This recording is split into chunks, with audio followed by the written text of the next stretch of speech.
I suddenly realized my classmates all had such big lunches, but in my lunchbox there were only 2 shriveled pickled plums. So I started to wonder if my mom didn't like me. After school I rushed home right away and asked my brother and sister what they had in their lunchboxes. They said they had fried eggs and tempura shrimp. When I heard that I felt so sad, because shrimp tempura was my favorite dish.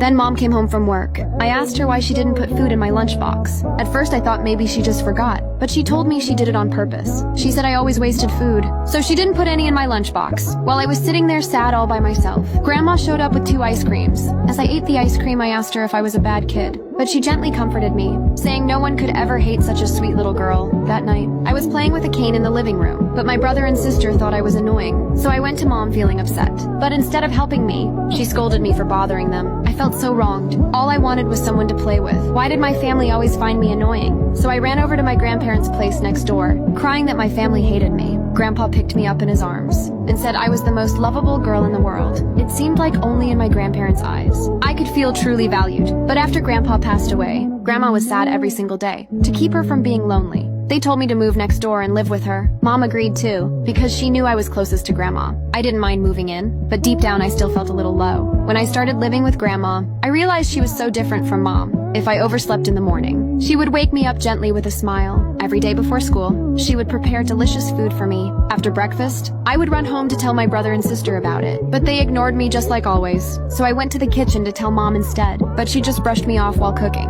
Being ignored again and again made me feel so disappointed. All I wanted was a little care from my family. Why did they never care about how I felt?